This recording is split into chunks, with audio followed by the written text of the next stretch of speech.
Айдас ба сургамж толилуулж байна.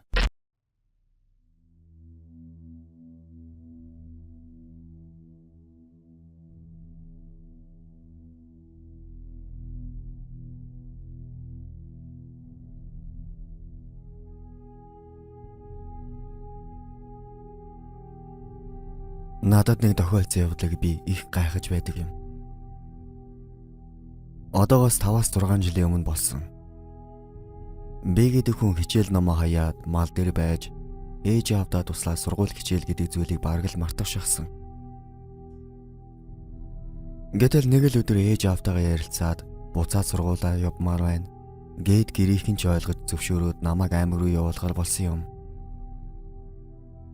Шууд аймагт очихоор байрлах байрны асуудал байсан болохоор ээжийн нэг танилтай холбогдоод 10 гаруй саяар хашаа авахар боллоо. Тэр ээжийн танил руу 4 хоногийн дараа байх 10 саяыг нь явуулаад нөгөөхчтэй 7 хоногийн дараачаас холбогдтол газар гайгүй цэвэрхэн хашаа оллоо гэлээ. Би ч бөөн баяруулж бушгал унаа тэрэгэн цуухыг хүсв. Удалгүй хүсэж байсан зүйл маань болж аймаг явах ванаанд дайгдаад явлаа. Аймагт очсны дараа нөгөө эгчийн танил намайг тосож аваад түрээсийн байранд байдаг бололтой их жижигхэн. Дээрээс нь олон хүүхэдтэй би арай л гэж багтаж ингэж нэг онцоод дараа өдөр нь өөрийнхөө хашаанд ирлээ. Ээжтэйгээ ярьж гэр орон яах вэ гэж нэг хэсэг ярилцсан.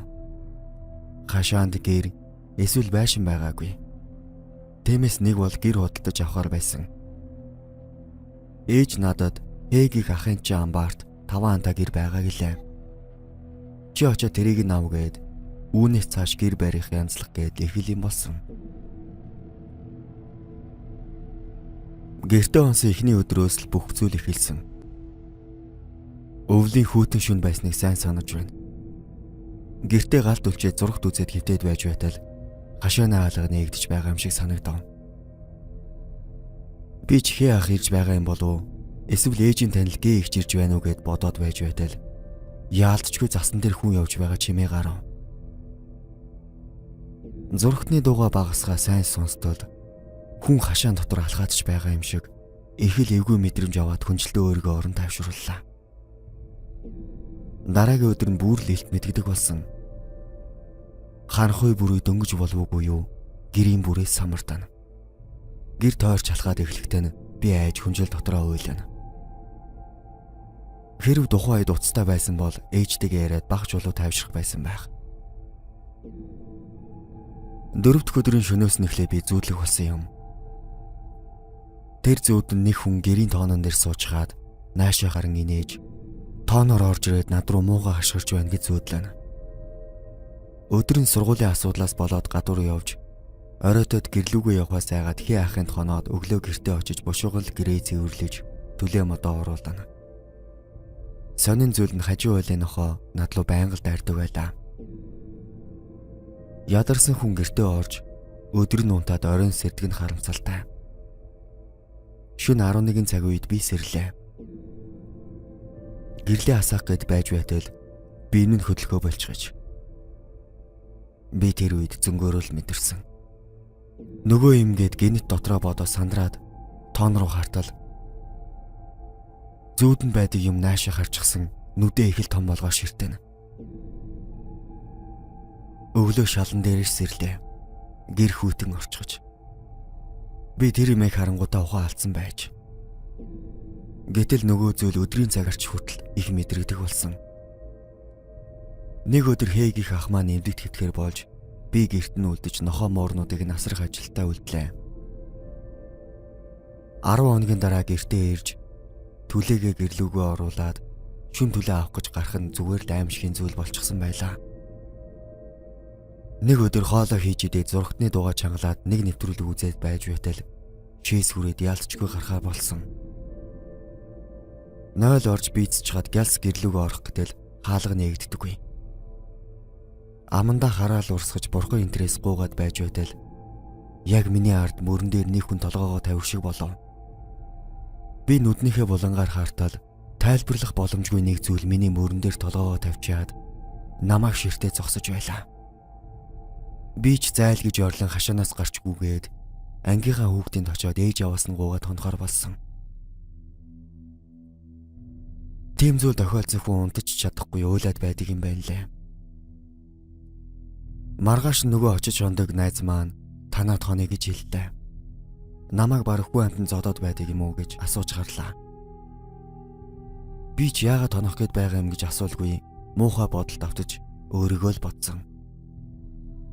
Хэрэг би ганцаараа биш хоёулаа гэрт байвал надад тэр зүйл харагдахгүй, найзад минь харагдах байх гэх бодол. Бид хоёр дэлгүүрээс гомон ундаа авчаад манаа тонохоор болов. Би ч орой болгоос өмнө түлээгээ оруулж бэлтгээд бас нэг шар хуван гоож өрөөнд нь тавиад бид хоёр даалгавраа хийчээд гомон чанаад жидээд зургатаар нэг сонин солонгос гэн үзээд би унтахаасаа өмнө найздаа хит хитэн зүйл сануулж хэлв. За чи унтахдаа зургатаа асаалтаа унтан шүү.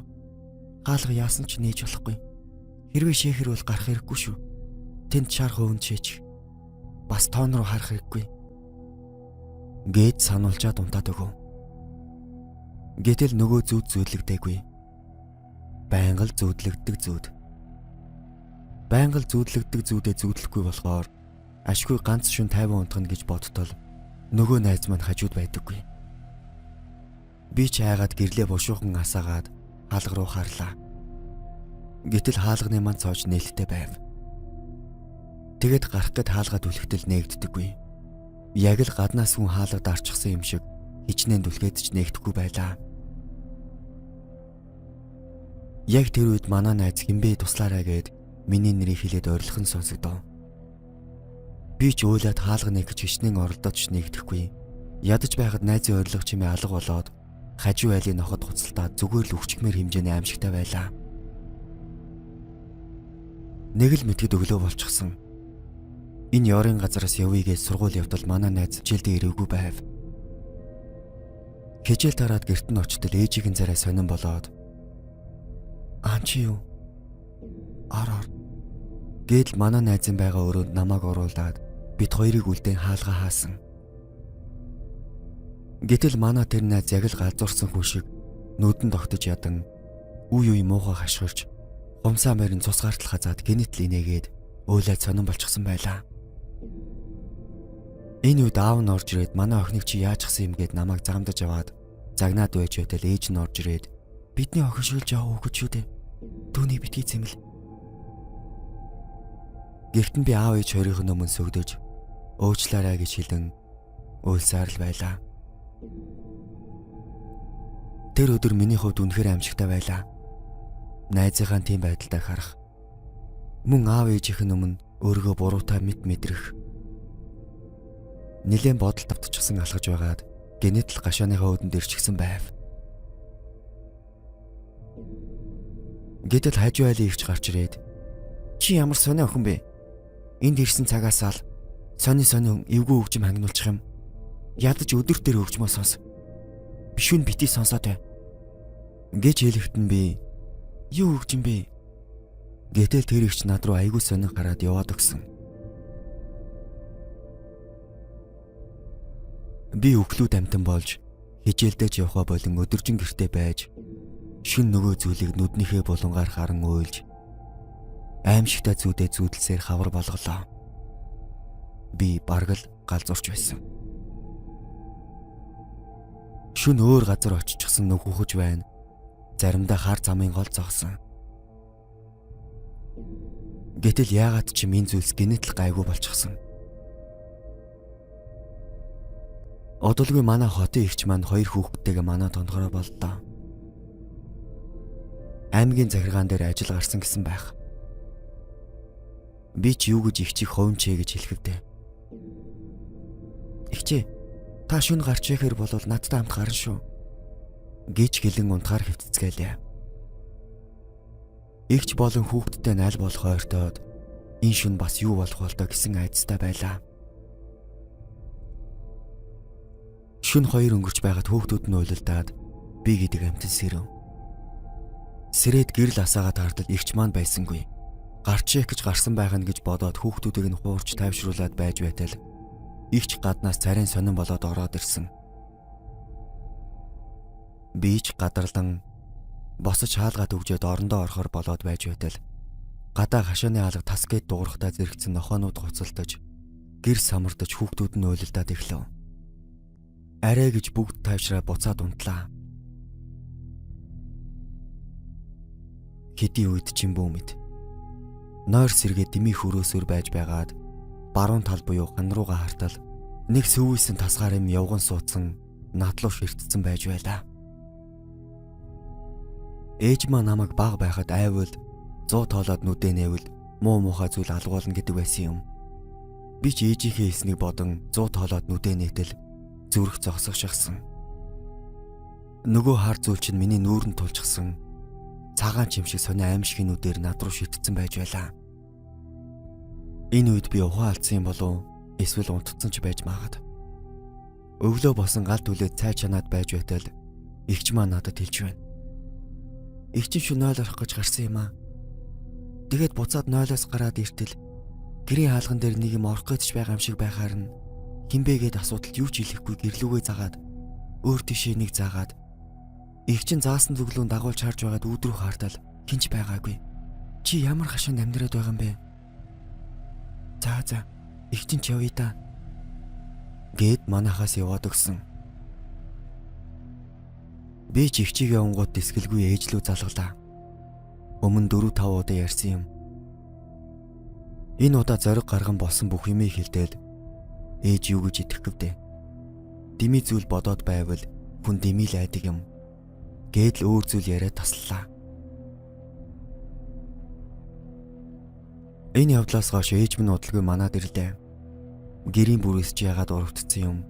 Гэр дотроос чи эвгүй үнэртэйд байна. Ягаад хувиндаа шээдэг юм бэ? Махнууд ч муудсан байна. Гээд л толгоогоо эрэхтэл загнуулсан. Би тэр үед ахын доочиж хонлоо гэтэл ээж би гэрийн чин цэвэрлээд эндээ хонлоо гэхэд надад санаа зовх зүйл байсангүй. Зүгээр л яваад өчгсөн. Маргааш гэртээ ирдэл ээж намайг харснаа. Чи чинь юу гихч зүйлтэй хамт амьдэрсэн юм бэ? Гээд л уйлаад эхэлсэн. Би ч бас дагаж уйлан тэндээс бошгол явсан да. Үүний дараа ламд үзүүлтэл намайг сүнсэн зайлшгсан байна гэсэн. Өөр юм хэлдэггүй. Би үе үе тэр зүйлийг их олон янзаар зүүдэлдэг. Гэхдээ гэр дээрх тэр зүйлийг 7 хоногт 3-4 удаа зүүдэлдэг байсан гэхэд болно. Би өөр сургууль руу шилжин тэндээ төгссөн. Манай найзын хувьд бөөл амд үзүүлээд гайгүй болсон гинлээ. Анх хашаа олж өгсөн эгч маань ээжийн уусан 10 саяын 7 саяыг нь өөрөө авч 3 саяын хашааг надад өгсөн байгаа юм. Саяхан тэр хашааны хажуугаар би машинтаа өнгөрсөн. Ойр хавьд нь айл байгаагүй. Хашааных нь модыг хүмүүс авчихсан бололтой хашааг их зүйлгүй.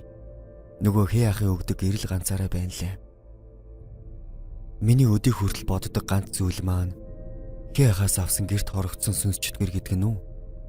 Эсвэл тэр хашаанд нь байв уу?